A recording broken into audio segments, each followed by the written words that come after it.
as he does every Monday morning, our town manager joins us this morning, Tom Lynch. Good morning, Tom. Good morning. Did you have a nice weekend, Len? Oh, yeah, it was really wonderful. I didn't get a chance earlier, but I have a young grandson in third grade, and they live in Bourne, and they have the annual musical review, and they have third and fourth graders singing Broadway songs at the Bourne High School. It was just wonderful. How about you?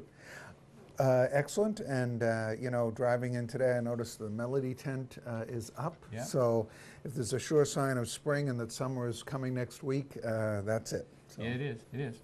Now, you were not here last week, and a lot of people thought that you were going on vacation and somewhere on Nantucket, but you're actually doing some work, weren't you? Well, I had the distinct honor and privilege to go down to Washington and participate in the National Law Enforcement Officers Memorial celebration that they do each year. It's part of National Police Week, which is run traditionally this week in May.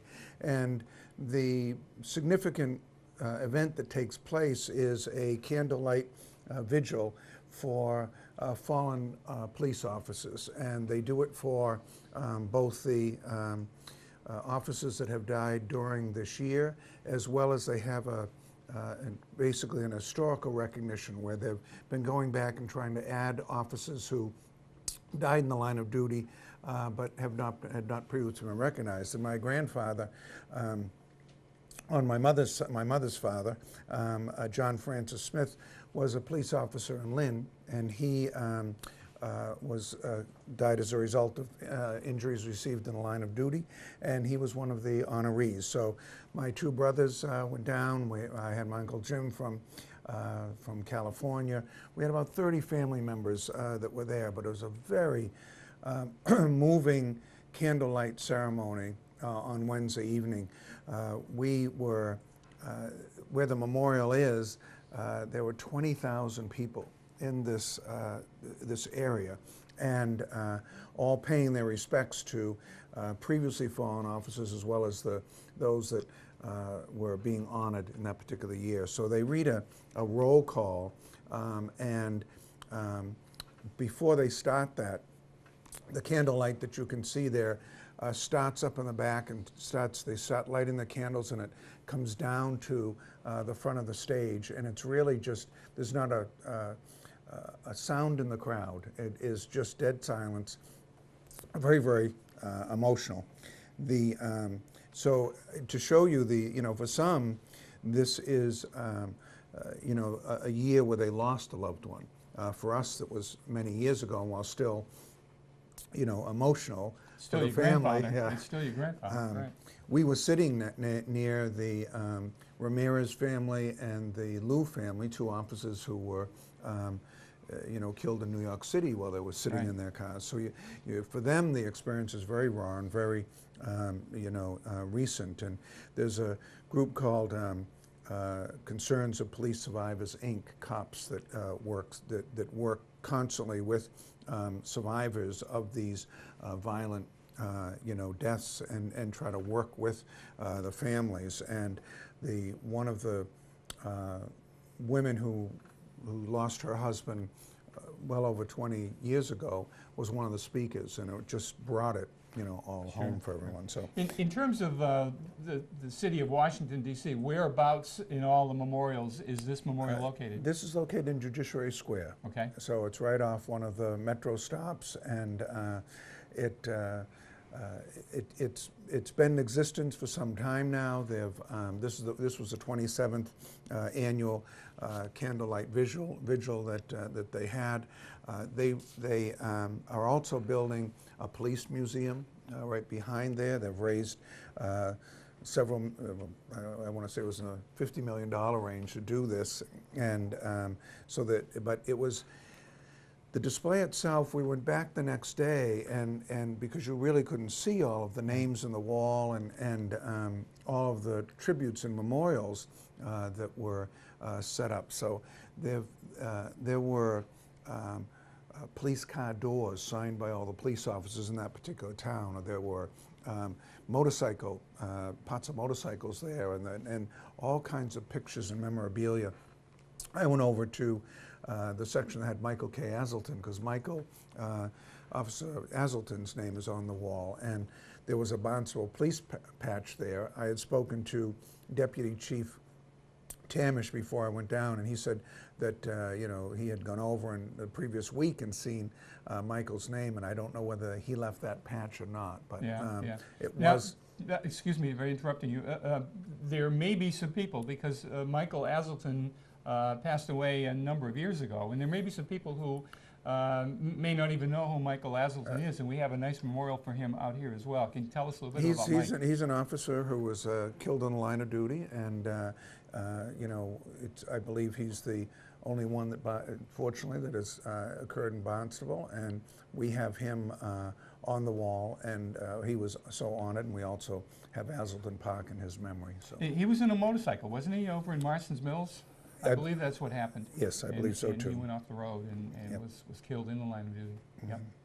So it was really, a humbling experience to be down there and to experience that, and to, we talk all the times about the dangers that our public, safety officers are put in, but to see that there are over 20,000 names on that wall, and that, the support network that's out there. It was really, quite impressive. Do you have any memories of your grandfather? No. No. No. That's all right, because I don't have any either. Well, no, he died in 1934, oh, okay. And when he died, he left his wife and 9 children, my mother being the 3rd oldest, and so she wasn't even married then, so I wouldn't have had any recollection of that. Right. So I did have an occasion after the service to go over to the Cannon office buildings and the House of Representatives at the Capitol, and to meet with Congressman Bill Keating. Right. Bill was very gracious. We had over an hour of his time, and on the business side, we talked about certain NEMA emergency assistance funding.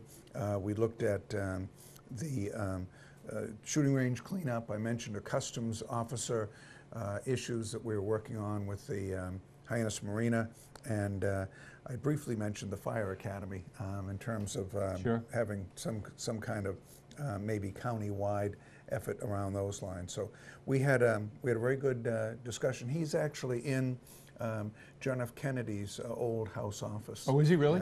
He won when he was picked with the lottery, he was able to pick that office, and very well appointed, and I certainly appreciate all the time that he spent with me. And I'll be giving the council an update on that on Thursday. I just want to add, I hadn't thought about this until you started discussing it. I happened to go yesterday to Yarmouth, and this week in Yarmouth had 2 different ceremonies for police officers. I have a nephew who is now in the police academy in Plymouth, and they ran together as a unit in the 5K road race yesterday, and Deputy Chief Zaros gave a wonderful speech before all the police cadets. And you look at these, and they're all young people, and you look at them and say, good luck in this career. It's a very rewarding career, because there's lots of different ways that you can help people and have an impact on the community, and really set a tone for the safety and the way we interact with our public safety officers. Right. So Right. it's just that it comes with dangers, and it was never more apparent than at this National Law Enforcement Officers Memorial Ceremony. And it was nice to see that there were over 20,000 people there to participate and give pay their respects to all the police officers who had passed away. Okay, Tom Lynch, Town Manager. Next thing coming up for you is going to be the continuation of the budget process. Is that right? Yes, we at Thursday's Town Council meeting, there'll be the appropriation orders read in. The Town Councilors received all the budgets last week, and we'll be debating that in June. So I'll be certainly giving more information to our viewers over the next few weeks on that. Okay, and good luck with that, and thanks for sharing all this good information about your trip to Washington, D.C. and all the good stuff that's been going on over there. Thank you. Tom Lynch, Town Manager. It's time to come up now, and we're going to take a break. We're going to go to Gary Brown. Is that where we are? Yep, let's go see Captain Gary Brown talking about fishing on Cape Cod.